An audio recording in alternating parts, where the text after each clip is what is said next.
Marami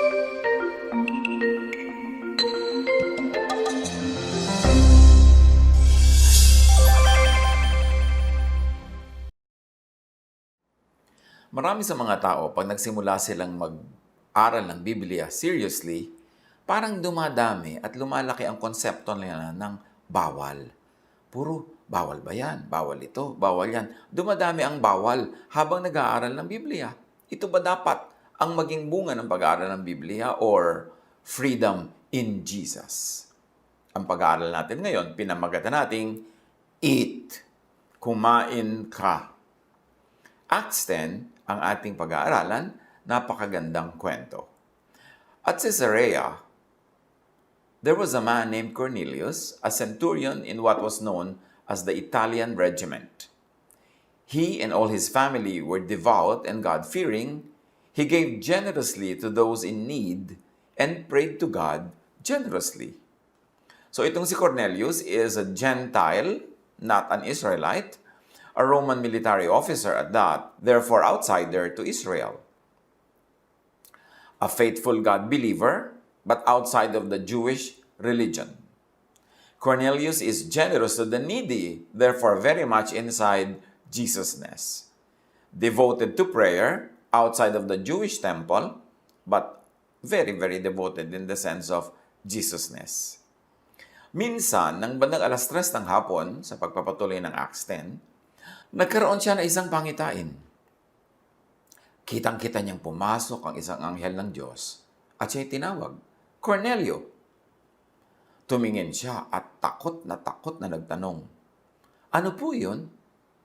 Sumagot ang anghel, kinalulugdan ng Diyos ang iyong mga dalangin at ang mga pagtulong mo sa mahihirap. So God accepts and honors Cornelius' prayers and good works, and God sends an angel to Cornelius and affirms his faith and works. Sa pagpapatuloy ng Acts 10, magsugo ka ngayon din ng ilang tao sa Joppa upang sunduin ng isang taong nagngangalang Pedro. Siya'y nanunuluyan sa bahay ni Simon na tagabilad ng balat ng hayop. Siya ay nakatira sa may tabing dagat. So, ang nakikita natin dito is God accepts and honors Cornelius and tells him to send men to fetch Peter. Pagkaalis ng anghel, tumawag si Cornelio ng 2 utusan at isang debotong kawal, isa sa mga naglilingkod sa kanya. Isinalaysay niya sa kanila ang pangyayari at pagkatapos pinapunta sila sa Joppa. So, Cornelius chooses a soldier who is faithful to God and undoubtedly to him also. Kinabukasan, samantalang naglalakbay at malapit na sa Joppa ang mga inutusan ni Cornelio, si Pedro na may umakyat sa bubungan upang manalangin. Ang mga bubungan nun ay pwedeng tulugan, pwedeng puntahan, pwedeng pagpahingahan kasi flat ang mga roof. Bandang tanghali na noon, siya'y nagutom at gusto na niyang kumain. Ngunit habang naghihintay siyang maihanda ang pagkain, nagkaroon siya ng isang pangitain. So, una si Cornelius ang nagkaroon ng pangitain, ngayon naman si Pedro. There was hunger and there was the issue of food. Nabuksan ang langit sa pangitain at nakita niyang ibinababa sa lupa ang isang parang malaking kumot na nakabitin sa 4 na sulok. So para itong parachute in reverse. Bumababa yung kumot, nakabitin sa 4 na sulok. And remember, the direction of this movement is from heaven to earth, from God to humans. Bumababa yung kumot. Naroon sa kumot ang lahat ng uri ng hayop, mga lumalakad, gumagapang at lumilipad. Narinig niya ang isang tinig, Pedro, tumindig ka, magkatay ka at kumain.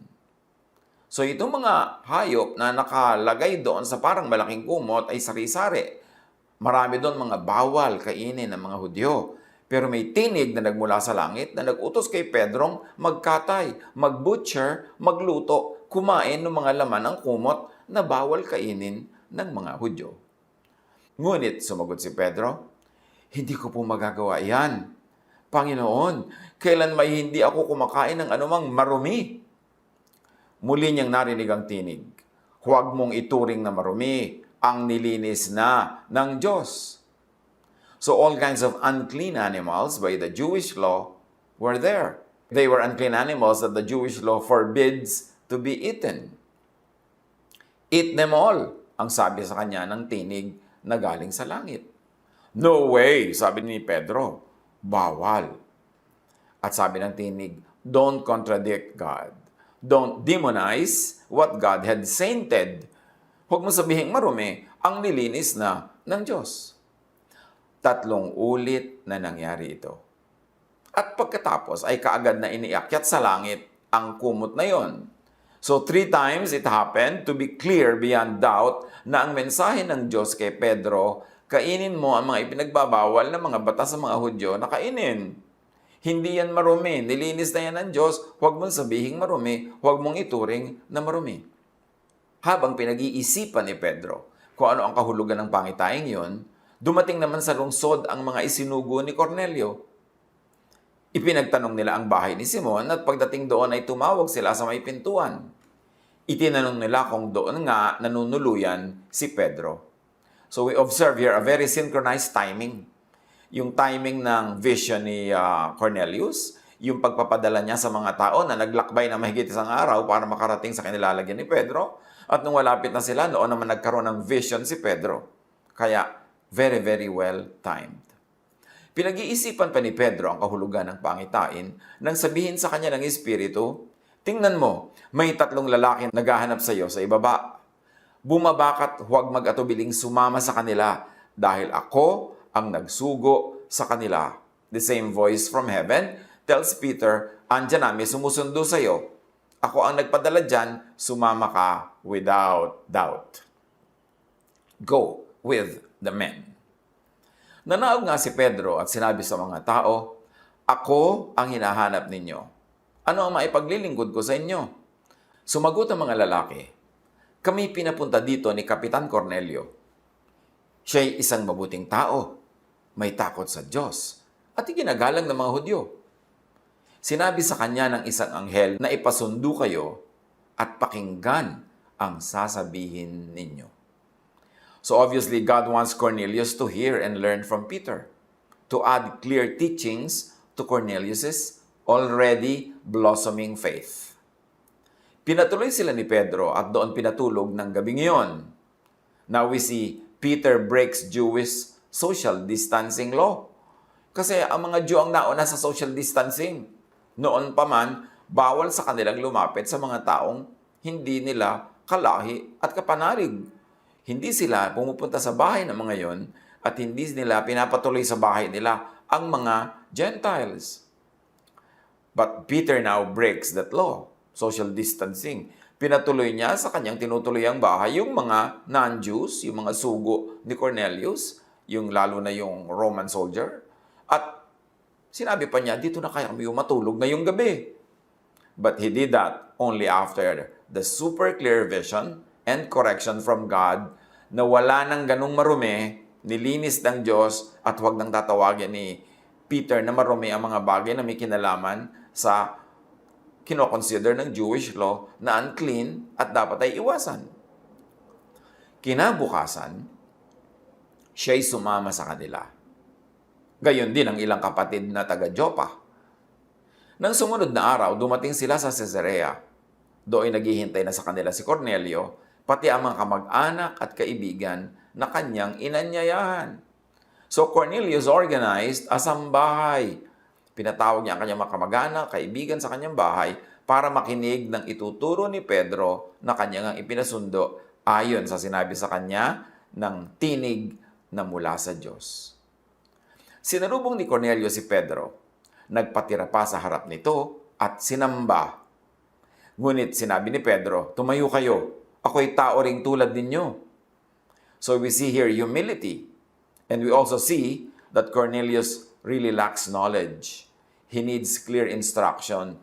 Kasi yes, godly siya, yes, mabait siya, yes, naniniwala siya sa Diyos, pero hindi pa niya nalalaman kung sino ang dapat luhuran at hindi. Kaya lumuhod siya at sumamba kay Pedro. So, we see here that he was willing to receive instruction. And Peter teaches him brotherhood before God. Na sinasabi ni Pedro, kahit ako si Pedro, disipulo ni Jesus, Hudyo, ikaw ay isang Gentile, hindi ka disciple ni Jesus, pero pare-pareho lang tayong magkakapatid sa harap ng Diyos. Huwag mo akong luhuran, pareho lang tayong tao. Patuloy silang nag-uusap habang pumapasok sa bahay at nakita ni Pedro na maraming taong natitipon doon. Indeed, there was a sambahay. Sinabi niya, alam naman ninyo na bawal sa isang Hudyo ang makihalubilo o dumalaw sa isang hindi Hudyo. Subalit ipinakita sa akin ng Diyos na wala akong dapat ituring na marumi at di karapat-dapat pakitunguhan. Kaya't nang ipasundo ninyo ako, hindi ako nag-atubiling sumama. Nais kong malaman kung bakit ninyo ako ipinasundo. Ang linaw ng effect kay Pedro nung vision. Dati ayaw niyang kainin yung mga hayop na unclean, pero sabi ng voice, don't call unclean what I call clean. At ngayon, ang ginawa ni Pedro, yung mga Gentiles na hindi niya dapat papasukin sa bahay na tinutuloy niya, pinapasok din niya. At ngayon, pumasok naman siya sa bahay ni Cornelius na isang Gentile. At sabi niya, alam niyo naman, bawal sa aming mga Hudyong makihalubilo sa inyo o dumalaw sa inyong mga tahanan, pero malinaw na ipakita sa akin ng Diyos na wala nang dapat ituring na marumi at wala nang dapat ituring na hindi karapat dapat pakitunguhan. Kaya nang ipinasundo niyo ako, hindi ako nag-utubili. Eto na nga ako, dumating ako agad-agad. Tapos ngayon, ang dami na naman mga Christians, ang dami na naman bawal, ang daming hindi papakitunguhan, ang daming lalayuan, ang daming hihiwalayan. Para namang hindi nangyari si Kristo, parang hindi nangyari yung mga vision ni Peter, at parang hindi nangyari ang mga turo ni Paul. Balik sa Jewism yung iba. But here, God shows that no food or person should be labeled impure or unclean or judged by Jewish law.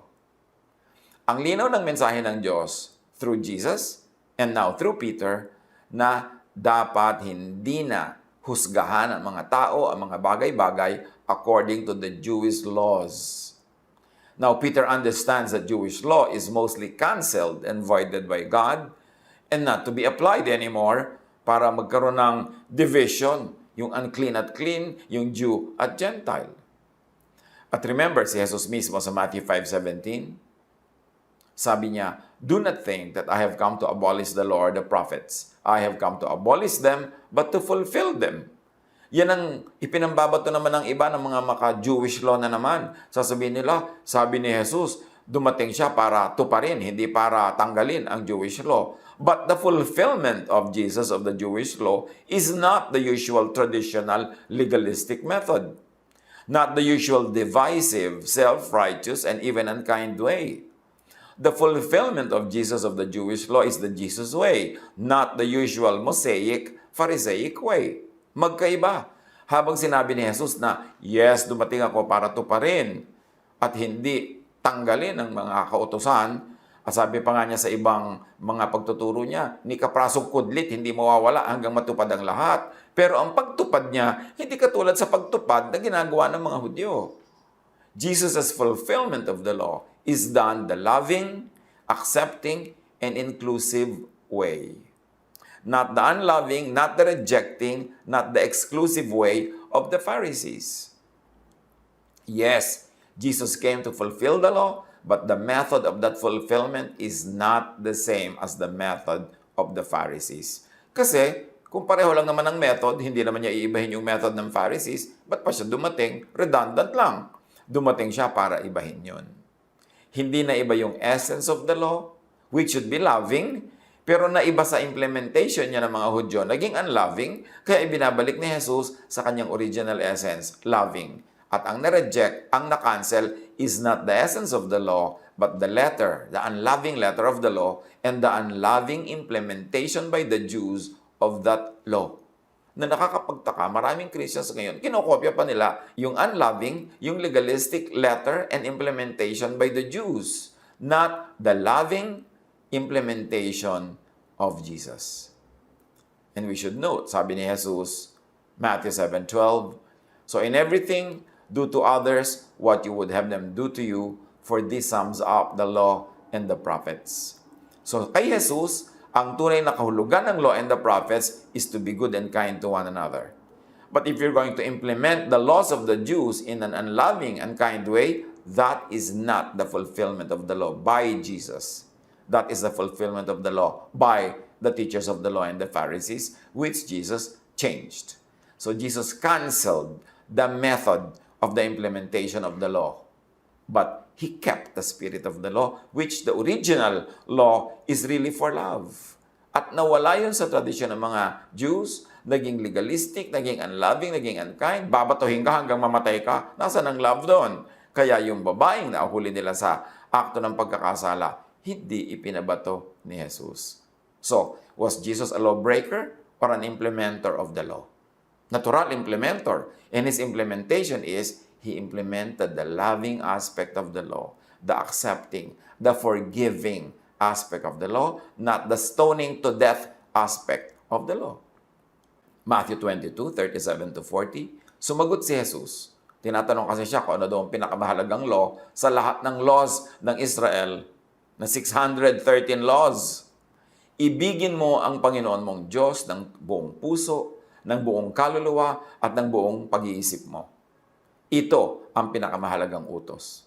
Ito naman ang pangalawa, ibigin mo ang iyong kapwa gaya ng pag-ibig mo sa iyong sarili. Sa dalawang utos na ito nakasalalay ang buong kautusan ni Moses at ang katuruan ng mga propeta. So malinaw na malinaw, sabi ni Jesus, ang tunay na kahulugan ng kautusan ni Moses at kautusan ng mga propeta, ibigin mo ang Diyos, ibigin mo ang kapwa mo tulad ng pag-ibig mo sa sarili mo. Pero ngayon, naging legalistic kayo.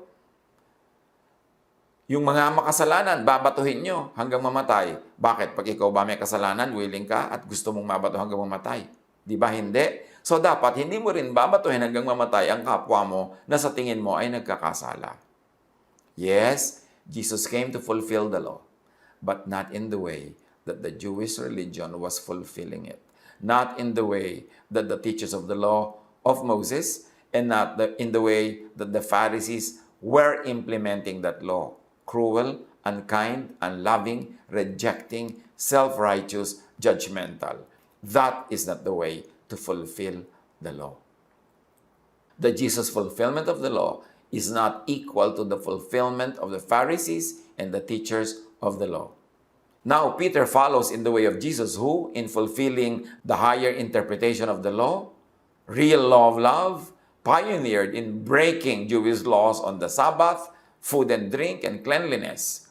Sino ba talaga ang nag-pioneer in breaking, so to speak, open and close quotation, in breaking the laws? Hindi ba si Jesus? Kung literal ang sinasabi ni Jesus, that I came to fulfill the law, bakit binrake niya yung law of the Sabbath? Ang dami niyang miracle sa Sabbath. Bakit binrake niya ang dietary laws? Sinabi niya, what's important is what comes out of your mouth, not what you eat, not what gets in it. Hinipo niya ang mga bangkay, ang mga may ketong na bawal sa law. Bakit ang mga babae, hinayaan niyang humipo sa kanyang laylayan ng damit? Bawal yon. Bakit ang dami-dami niyang ginawa na bawal at ipinagbabawal ng Jewish law? Tapos sasabihin natin, Jesus came to fulfill the law? Yes, He did. Pero ang pag-fulfill niya is very interesting. Not in the old way of the Jews, not in the old way of the Pharisees and the teachers of the law, but in the loving way that the Father in heaven sent Him to do.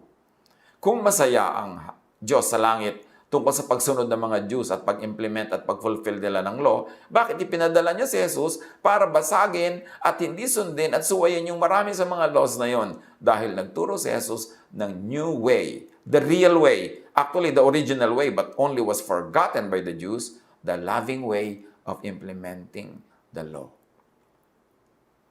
So, si Jesus, pioneered in touching the unclean.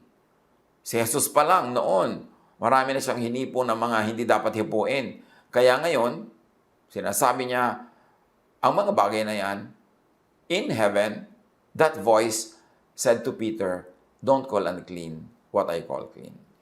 Kaya si Peter, naintindihan na niya na pwede nang kainin ng mga yon and applied in a more practical way na pwede niyang tanggapin sa bahay na tinutuluyan niya yung mga non-Jews na dumating, na pwede siyang pumunta sa bahay ni Cornelius at matulog pa nga doon at magturo doon dahil naintindihan niya na wala ng unclean and clean by the old way of the Jewish teachings. That God made all those things clean. In fact, clean na siya dati. Ginawa lang unclean ng mga Jews, ibinabalik lang ng Diyos sa kanyang former clean status. Why? Because the earth is the Lord's and everything in it. Ang Diyos ang lumikha ng lahat ng bagay. Bakit magkakaroon ng unclean? Dapat lahat ng ginawa ng Diyos, wonderfully made.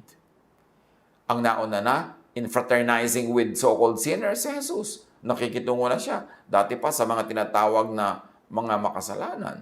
So, si Pedro nagkaroon na ng naunang pioneer para sundin at sundan sa pagpunta niya sa bahay ni Cornelius at sa pagkain niya doon. Kinain niya Gentile food. Dahil Gentile yang si Cornelius eh. Ephesians 2:14-15. Christ has made peace between Jews and Gentiles, tulad ng ginawa ni Pedro sa pagpunta niya sa bahay ng Gentile. Christ gave His own body to destroy the law of Moses with all its rules and commands. Hindi lang nga naalala agad ni Peter kasi Jewish ang kanyang upbringing, pero really, Christ gave His own body to destroy the law of Moses with all its rules and commands. Dapat hindi na effective yung mga rules and commands ng Jews na hindi Jesusness, na kontra sa teaching ni Jesus na hindi loving. Marami pa silang teachings and laws na effective pa. Yung mga loving, yung mga kind. Marami din naman silang teachings na loving and kind. Pero maraming unloving, maraming unkind. Yun yung destroyed by Jesus in His body. When He reconciled all the peoples of the world in His body, the Jews and Gentiles. So, itanim natin sa isip natin ang Ephesians 2:14-15. Christ gave His body to destroy the law of Moses para hindi na siya effective sa atin yung mga unloving aspects and with all its rules and commands. Tapos ngayon, yung mga mahilig mag-Bible study, laging may mga bagong bawal yan, bawal yan, bawal yan. Bumalik sa pagiging Jew. Bakit ka pa nagpunta kay Jesus kung babalik ka sa ang dami-daming bawal? Ang mahalaga, ang itanong mo, is it loving? Is it unloving? Yun na lang ang natitirang dapat mong itanong kung ano ang bawal at hindi bawal. Romans 6:14, for sin shall no longer be your master. Ibig sabihin, hindi ka na lagi mag-iisip tungkol sa sin, magko-condemn tungkol sa sin, matatakot tungkol sa sin na parang siyang iyong amo. Kasi pinalaya ka na ni Jesus. Because you are not under the law, but under grace. If you are not under the law, hindi ka na dapat tanong ng tanong, bawal, bawal, bawal. At hindi ka na dapat turo ng turo, bawal, bawal, bawal. At hindi ka saway ng saway sa mga tao ng bawal, bawal, bawal. Because you are not under the law, but under grace. At sabi ng John 8:32, you will know the truth, and the truth will set you free. So yung mga nag-aaral ng Bible, yung mga napahilig sa pag-aaral ng Bible, naging free ba talaga tayo o lalo lang tayong nakulong? Lalong dumami ang tali, lalong dumami ang rehas at bakod, at lalong dumami ang bawal sa buhay. Dapat natin pag-aralan yan kasi maraming nadadaya. Lumalapit daw kay Jesus pero nagpapatali kay Moses. John 14:6, sabi ni Jesus, I am the way and the truth and the life. Hindi sila, hindi iba. I am. John 8:36, so if the Son sets you free, you will be free indeed. So in this story, Peter was set free by God from all the laws of the Jews that made him call foods and people and other things clean or unclean.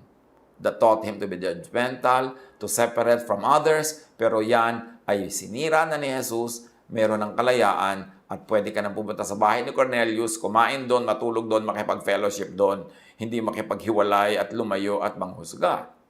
So sa pagpapatuloy ng kwento sa bahay ni Cornelius, sumagot si Cornelio. Kasi tinanong siya ni Pedro, bakit mo ba ako ipinatawag? May 4 na araw na ngayon nang nakalipas. So you see, 1 day to travel to where Peter was, and then another day to go back, and then of course yung araw na namagitan between coming and going, 4 days. May 4 na araw na ngayon ang nakalipas, bandang 3:00 ng hapon, habang ako'y nananalangin dito sa aking bahay, biglang tumayo sa harap ko ang isang lalaking nakasisilaw ang kasuotan. So you see, kung manalangin si Cornelio, parang yung sabi ni Jesus, go into your room, close the door, and pray to your Father in private. At sa pananalangin na yon ni Cornelius ng private, hindi sa temple, hindi sa public place, nagpakita sa kanya ng kabutihan ng Diyos, nagkaroon siya ng vision, kinausap siya. Sinabi niya, Cornelio, dininig ng Diyos ang iyong mga panalangin at kinalulugdan niya ang pagtulong mo sa mahihirap. Ipasundo mo sa Jopa si Simon Pedro. Nanunuluyan siya sa bahay ni Simon. Simon din, huwag kayong malilito, dalawa na yung Simon, na tagapagbilad ng balat ng hayop. Siya ay nakatira sa tabing dagat. Kaya't kaagad ako nagsugo sa inyo ng ilang tao, at salamat naman, at kayo'y pumarito. Ngayon, ay nagtitipon kami sa harap ng Diyos upang makinig sa anumang ipapasabi ng Panginoon. So nananalangin si Cornelius, nagkaroon siya ng vision, sabi ng Diyos, sabi ng anghel na isinugo ng Diyos, or sabi ng angel of the Lord, natutuwa sa iyo ang Diyos, dinidinigan yung mga panalangin, natutuwa siya sa pagtulong mo sa mahihirap. Ipasundo mo si Pedro, eto ang address. Tuturuan ka niya kasi gusto kong marami ka pang malaman na diretso mula sa turo ng isang disipulo ni Jesus. So ginada niya ang mga tao at dumating si Pedro. The sambahay gathers to hear and know, follow, teach and promote Jesus-ness. Definitely not Pharisee-ness. At nagsalita si Pedro. Ngayon ko lubusang naunawaan na talagang walang itinatangi ang Diyos. Nalulugod siya sa sinumang may takot sa kanya at gumagawa ng matuwid, kahit taga saan mang bansa. Ibinigay ng Diyos ang kanyang salita sa mga Israelita. Ipinahayag niya sa kanila ang magandang balita ng kapayapaan sa pamamagitan ng Hesukristo na siyang Panginoon ng lahat. Alam ninyo ang pangyayaring naganap sa buong lupain ng mga Hudyo na nagsimula sa Galilea, pagkatapos na ipinangaral ni Juan ang mensahe tungkol sa bautismo. Kilala ninyo si Jesus na taga Nazaret at alam din ninyo kung paanong pinili siya ng Diyos at kung paanong pinuspos ng Espiritu Santo at ng kapangyarihan. Alam din ninyo na saan man siya magpunta, gumagawa siya ng kabutihan sa mga tao at nagpapagaling sa lahat ng pinahihirapan ng dyablo sapagkat kasama niya ang Diyos. So sinamarize ni Pedro sa mga bagong audience kay Cornelius na hindi pa nakakarinig ng pure teachings about Jesus. Sinamarize niya ang ministry ni Jesus. That Jesus was all about spiritual and emotional healing. This is about the kingdom within. About the kingdom of God in a person's heart and mind. Saksi kami sa lahat ng ginawa niya sa lupain ng mga Hudyo at sa Jerusalem sa pagpapatuloy ni Pedro. Siya'y pinatay nila. Siya'y ipinako nila sa krus. Ngunit siya'y muling binuhay ng Diyos sa ikatlong araw at hinayaang makita ng mga tao. Hindi siya nakita ng lahat ng tao, subalit kami, nakita namin siya. Kami na mga pinili ng Diyos bilang mga saksi patungkol dito ay kasama niyang kumain at uminom pagkatapos na siya'y muling mabuhay. Inatasan niya kaming mangaral sa mga tao at magpatotoo na siya ang itinalaga ng Diyos na maging hukom ng mga buhay at patay. So, another summarization of Peter sa ministry ni Jesus at lalong-lalo na sa kanyang resurrection. At sinabi niya, nabuhay talaga si Jesus na pinatay ng mga Hudyo. Pinatay ng mga religious leaders na tagasunod ng mga laws na binaliwala na at pinalitan na ni Jesus. At itinira naman yung mga godly pa rin na components ng mga teachings na yun. Sabi niya, kami ang saksi na buhay siyang muli. At kami ay nagpapatotoo tungkol dito. Si Jesus ang tunay na hukom ng mga buhay at patay, hindi ang laws of the Jews. Hindi si Moses, hindi ang aming mga prophets, kundi si Jesus ang tunay na lawgiver at ang law niya ay love at siya ang tunay na judge na ang tanging panukatan na lang ng tama o mali kung loving ba.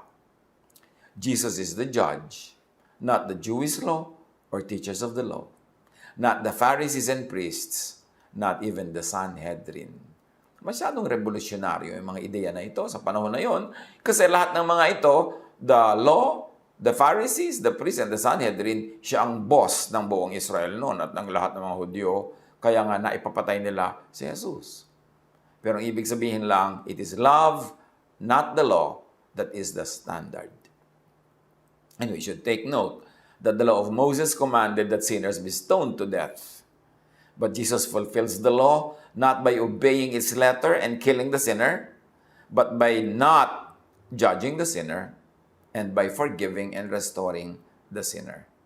Sabi nga ni Jesus, I came to fulfill the law, which is not equal to I came to fulfill the law as interpreted by the Pharisees. Kasi ang interpretation and application ni Jesus, kabaligtaran ng interpretation and application of the Pharisees. All the prophets testify about him that everyone who believes in him receives forgiveness of sins through his name. Sa pagpapatuloy ng narrative ng Acts chapter 10. At siyempre, kasama sa all na yon, si Cornelius and his household. Nagsasalita pa si Pedro nang bumaba ang Espiritu Santo sa lahat ng nakikinig, katulad ng nangyari sa Pentecost. Namangha ang mga mananampalatayang Hudyo na kasama ni Pedro sapagkat ang Espiritu Santo ay ipinagkaloob din sa mga Hentil tulad ng pagkakaloob sa mga Hudyong naging mananampalataya ni Jesus noong Day of Pentecost. Narinig nila ang mga ito na nagsasalita sa iba't ibang wika at nagpupuri sa Diyos tulad ng nangyari sa Pentecost. Kaya sinabi ni Pedro, "This is Pentecost. This is like the teachings of Jesus on end time. End of the Jewish franchise." And we should note that Joel talked about this. Noong ang mga tao ay nagtatanong kay Pedro, ano kababalaghan ang nangyayari sa inyo? Sabi niya, ito ang sinabi ng prophet ni Joel. Ito na yung end time. Na sa end time, darating ang Espiritu ng Diyos, mangyayari itong nangyayari sa Pentecost. At ngayon, nangyari sa bahay ni Cornelius. It was the end time of the Jewish franchise. It was the end time of the temple of the law of the Jews. At sa pagpapatuloy ng Acts chapter 10, tulad natin, sila'y pinagkalooban din ng Espiritu Santo. So kung ang mga Hudyo daw na nananalig kay Jesus ay pinagkalooban ng Espiritu Santo, pinagkalooban din itong si Cornelius at ang kanyang sambahayan ng mga hindi Jews. Sila ay mga Gentiles. Sino ang makapagbabawal na bautismuhan natin sila sa tubig? Sabi ni Pedro, nabautismuhan na sila ng Espiritu Santo which is higher. So bakit magiging bawal na pagbautismuhan sila ng tubig? At iniutos niyang bautismuhan sila sa pangalan ni Jesucristo. Pagkatapos hiniling nila kay Pedro na manatili pa roon ng ilang araw, tulad ng ginawa ng mga Samaritans na hinilingan si Jesus na manatili sa kanilang bayan ng ilang araw. At yun ang naganap. Ano-ano pa ang mga lesson para sa atin ng mahabang kwento na ito ng Acts chapter 10. Pero very interesting. Kasi yung iba, yung mga sobrang maka-Jewish law, sinasabi nila, si Paul lang daw ang nagsabing wala ng bisa ang maraming element ng law of Moses. Pero hindi yun totoo. Jesus said that also. Nauna siyempre si Jesus and acted in accordance with that. Si Jesus, maraming mga kautosan ng mga Hudyo, ang kung tutuusin ay sinuway niya, mga kautosan tungkol sa Sabbath, tungkol sa mga what is clean and what is pure and unclean and impure, yung mga kautosan tungkol sa food, yung mga social distancing, lahat yan binirek ni Jesus. Kasi hindi naman talaga siya lawbreaker. Ang tunay na law ay yung law niya, hindi yung Jewish law na mali ang interpretation nila, naging unloving, naging unkind. Ibinalik ni Jesus, kaya ipinadala si Jesus ng Ama para ituwid ang liko, itama ang mali, liwanagan ang madilim, at lagyan ng daan yung dead end ng Jewish law. So, si Paul ginawa niya yon, si Jesus ginawa niya yon, and now Peter too. And most of the first century church. Gumawa sila ng mga bagay na ipinagbabawal ng Jewish law sapagkat naging malinaw na sa kanila na ang tunay na law na dapat implement is the law of love, the law of Jesus, Jesusness. Kaya mga mananampalataya ni Jesus, mga anak ng Diyos, mga kumikilala kay Jesus, huwag mabuhay sa bawal-bawal na uso sa mga Hudyo noong unang panahon sapagkat pinalaya na ni Jesus una ang mga Hudyo at lalo naman yung mga hindi Hudyo sa mga batas ng mga Hudyo. Yung mga Hudyo nga pinalaya na, yung pa ba mga hindi Hudyo ang maghuhudyo-hudyuhan at susunod sa mga batas na yon? Yun nga mga Jews were already set free. What more the Gentiles? Kaya nagkaroon ng maraming usapin sa Book of Acts na yung mga Jewish believers, Jewish Christians, gusto nila yung mga Gentiles na nagiging Christian, magpatuli pa at sumunod pa ng mga Jewish laws. Kaya sabi ni Pedro, bakit nyo ginagalit ang Diyos? Tayo nga ng mga Hudyo at ang mga ninuno natin, hindi nakasunod sa mga Jewish laws. Ngayon, yung mga hindi naman Jew, gagawin nyo pang Jew bago muna sila maging Christian? Sabi ko nun, huwag natin gawin yan. Hindi yan ang kalooban ng Diyos. So mga mananampalataya, mga nananalig kay Jesus, mga mahilig mag-aral ng Biblia, be free. In other words, sa kwento natin, ang sinabi ng tinig mula sa langit kay Peter, "Eat. Don't stop yourself from eating what you think is unclean. God has declared that clean. Don't call it unclean." Pumunta ka sa mga Gentiles, hindi ka na dapat lumayo at makihiwalay sa kanila kasi sila man ay kinakasihan ng Diyos, binabaan, dinapuan at pinuspos ng Espiritu Santo tulad nyo. So bakit ka mag-iisip na superior ka sa kanila? Huwag nang ipailalim ang mga Gentiles sa Jewish laws kasi pati mga Jews ay pinalaya na nga ni Jesus mula dyan. Be free, eat, believe in God like Cornelius, pray and do good. Yan ang iyong atupagin because God sees everything. God sees your heart. God sees your intention. And Peter's, mga katulad ni Peter, accept and live by God's teaching on freedom. Huwag na nating itali ang mga hindi dapat itali. Palayain yung mga nakatali sapagkat yan ang kalooban ng Diyos. Mahaba-haba ang binasa natin ngayon pero makabuluhan. Dapat nating i-apply sa ating buhay. Kasi talamak na talamak sa marami ngayong mga Kristiyano, sa maraming nag-aaral ng Biblia, na pinalaya na nga ni Jesus pero ang nagiging bunga sa kanila ng pag-aaral ng Biblia, pagdalo sa mga kung ano-anong mga grupo at pagsapi sa kung ano-anong mga grupo, ang nagiging bunga, itinatali lang sila muli sa laws of Moses. Itinatali silang muli sa mga pag-iisip na may mga bawal, may clean, merong unclean, merong dapat hiwalayan, merong dapat itakwil. Sinira na lahat yan ni Jesus. Igalang natin si Jesus. Pahalagahan natin ang kanyang pagtuturo, ang kanyang buhay, kamatayan at pagkabuhay na muli. Huwag nating ibalik sa Jewish laws ang mga binayaran na ni Jesus ng kanyang sariling dugo, ipinagbayad para lumaya. Huwag tayong mabuhay na parang hindi nangyari si Jesus, na parang walang Book of Galatians, na ang lahat ngayon maghuhudyo-hudyuhan, babalik sa pagiging Jew, pinalaya na nga doon yung mga Jews mismo at yung mga hindi Jew. Bakit sasali pa? Bakit gagaya pa at kokopya? Maraming good teachings ang Jewish religion. Ang Jewish law, marami ring very godly components. Pero may mga ungodly, unkind, unloving, salain yon sa Jesus filter. Ituloy sundin yung mga hindi kontra sa teachings ni Jesus. Pero yung mga kontra, huwag nang pag-aksayahan ng panahon at pagod at hirap na balikatin at sundin at gawing amo. If the Son sets you free, you will be free indeed.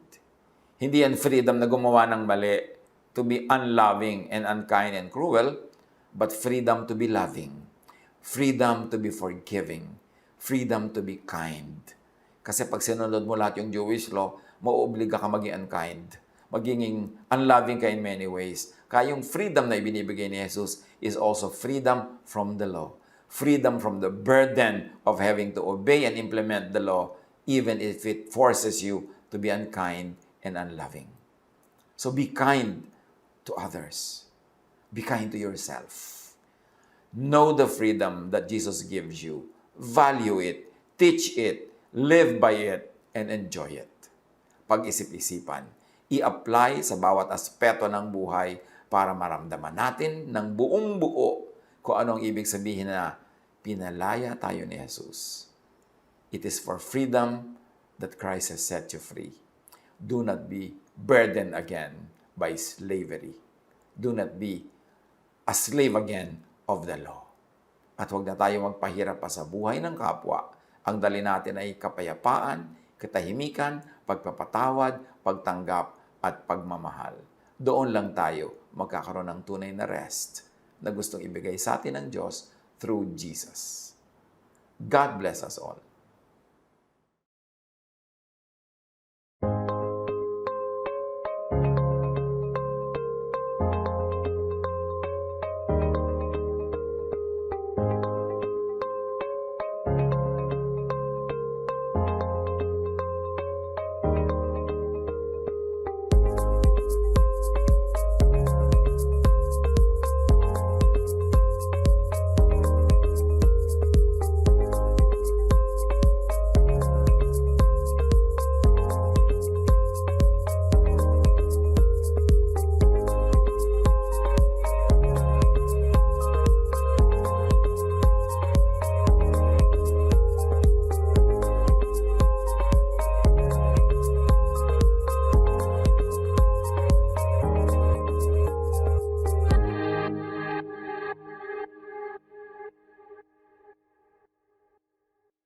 Love to you, mga pamangkin.